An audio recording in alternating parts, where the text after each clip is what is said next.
and welcome to I Helped Make That. It's me, your host, Kevin Higgins again. And for today's episode of I Helped Make That, I thought I'd do something a little different.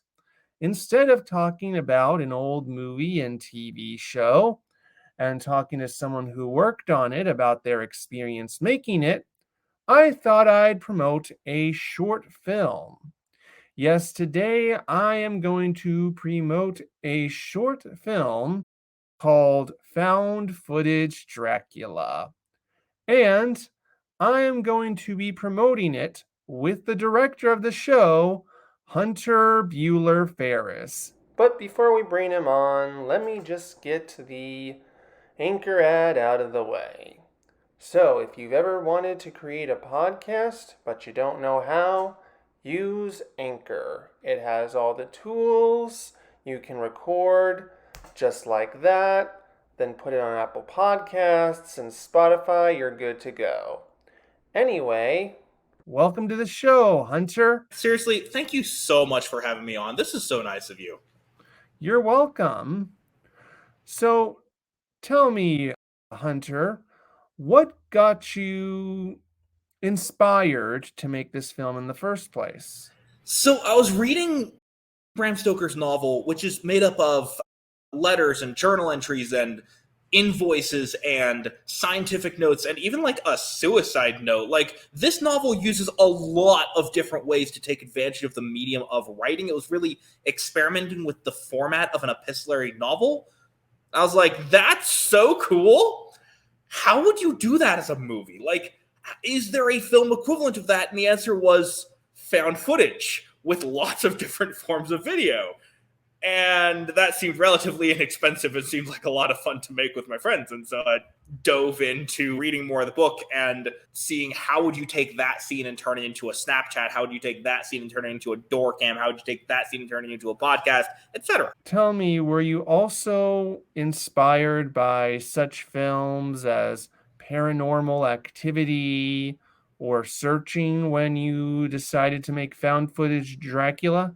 Oh, absolutely Searching. I wanted to push the boundaries of found footage a little bit, and part of that involved incorporating the idea of a screen movie like Searching or Host or Unfriended or something like that. Outside of that, I wanted to take the things that found footage usually does and just experiment with them and play with them and take them further than usual. I like playing with the relationship that a character has with a camera. I like playing with the relationship that a character has with the medium or the genre or the concept of film in general. And having different kinds of cameras seemed like a really fun way to just play. I mean, I want to enjoy the filmmaking process, and to me, part of that is just making it a playful process, not just a serious or logistical process. Then would you say you were also inspired by the Blair Witch Project? I mean, isn't every found footage movie inspired by the Blair Witch Project to some degree? Good point. Definitely in the sense of the witch never actually appearing on camera. So that leads to my next question, which is, what is the movie that inspired your love of experimental filmmaking or found footage filmmaking? Oh gosh. There's a lot. I really like Guy Ritchie movies. You might know him for like Sherlock Holmes and The Man from U.N.C.L.E. and I was about to say a third one and then realized it's not actually that popular. I really like Sam Raimi movies and Baz Luhrmann movies. You might know Baz Luhrmann for like Moulin Rouge or The Great Gatsby. Actually, I interviewed a guy who's worked with Baz Luhrmann a few times. That's awesome. Thank you. Oh, and funnily enough, I mentioned Baz Luhrmann in my last episode because we did an episode on Ice Age, and John Leguizamo came up, and I joked like he was the best thing in Baz Luhrmann's Romeo and Juliet, though he kind of was. That's great. In general, I really like movies that just like play with the medium of film. And this seemed like a really inexpensive way to do that, and also a way to play with a genre that generally picks one style and sticks with it for the entire time. And I was like, but we can do all of the things in one movie. We don't have to choose. Yeah, that's true. Would you say you were also maybe inspired by experimental TV shows like BoJack Horseman or Undone? I wish I could say yes, but I haven't watched nearly enough experimental TV, and I really look forward to watching like a lot more really cool experimental TV. I can say the main inspiration for this movie was, oddly enough, the 2020 Invisible Man. Go on. I mentioned that I really like playing with the relationship between character and camera. Mhm. And one way that I wanted to do that was by bringing out the psychological horror and mystery elements of Bram Stoker's novel by never actually letting a vampire appear on screen, because in a lot of vampire lore, vampires don't appear on film. And so we made a vampire movie that doesn't actually show any vampires. Partly because that makes the makeup cheaper. Partly because when you're doing this type of found footage movie where you're having people from all over the world participating, you kind of can only show one person in each scene, which means that we couldn't show Dracula in the background of the person in California and the same actor in the background of the person in DC. So we kind of had to have Dracula not show up in the film, which led to he doesn't show up on film.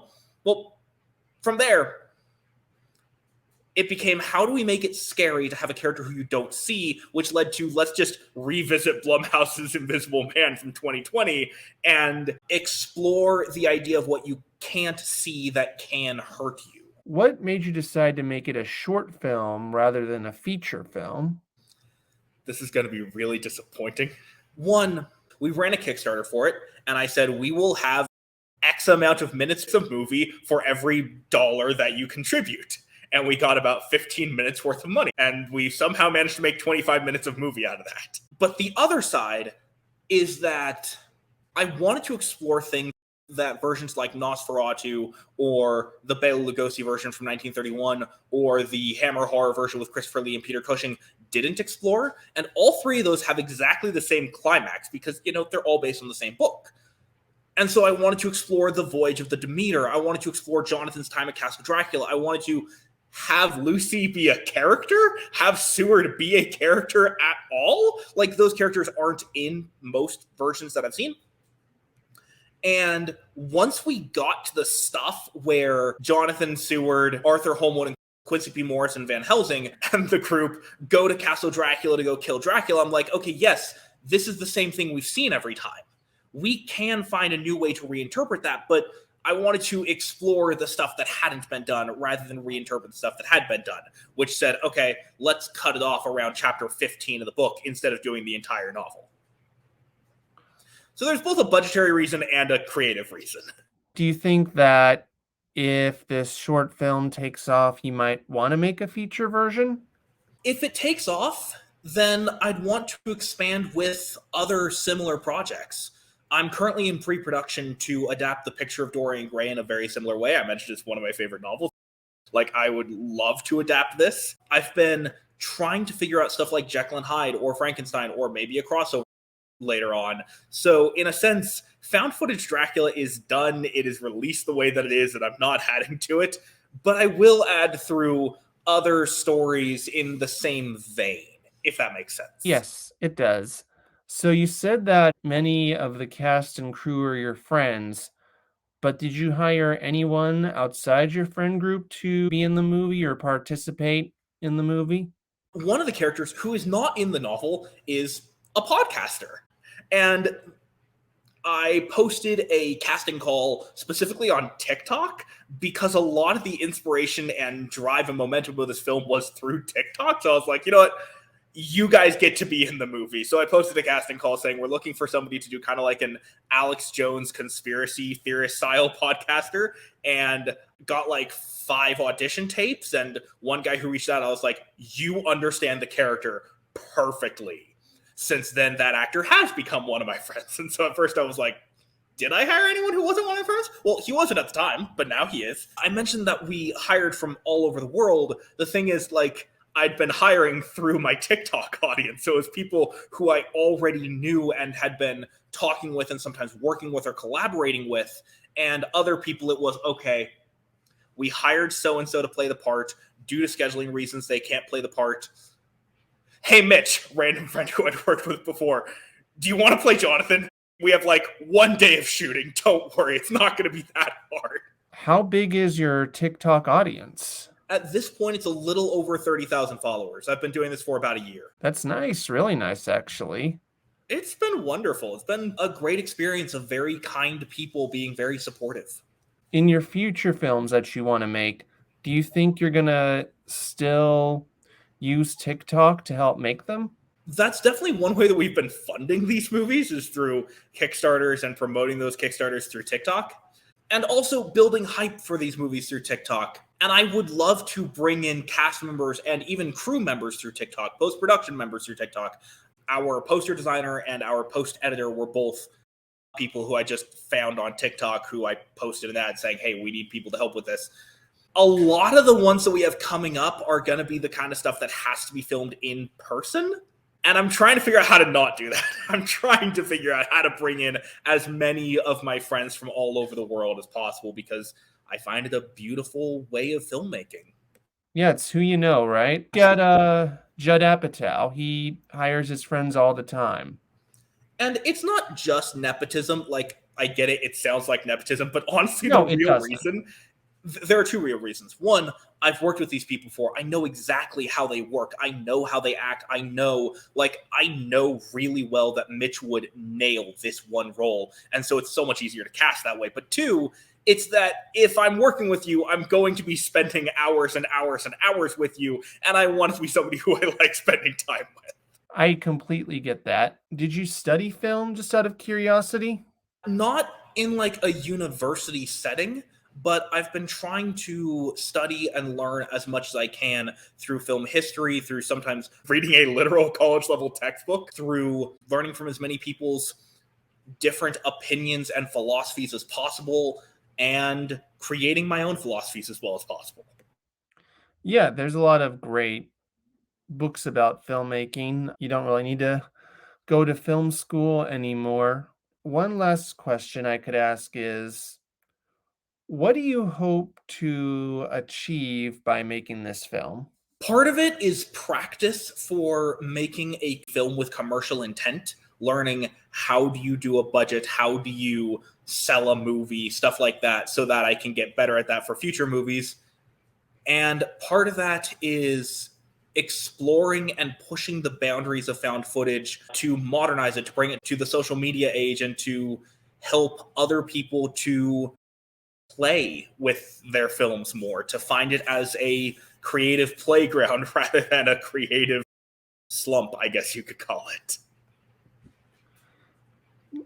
Now, I'm not saying the found footage is a creative slump, just that like some filmmakers get in a creative slump, and I want to express this feeling of like having fun filmmaking. Of course. And just out of curiosity, seeing as you really love pushing the boundaries of filmmaking, have you ever seen Everything Everywhere All at Once? Oh my gosh, I loved that movie. I loved it too. And that's really the sort of movie you're talking about, one that really pushes the boundaries, you know? I love when movies say, look, this is a movie. We all know this is a movie. Let's just play with what a movie can do. Let's just play with this medium of cinema. And Everything Ever All at Once was a wonderful example of that. Yeah, well, I think that's it for today. Thank you, Hunter, for coming on to the show. Thank you so much, Kevin. You've been very kind in having me on. You're welcome. And everyone, please watch Found Footage Dracula. I have the link in the description below. Bye now. This is a song that I never thought I would write. On the night I'm dying, sorry for all the wrong I've done. I've finished trying.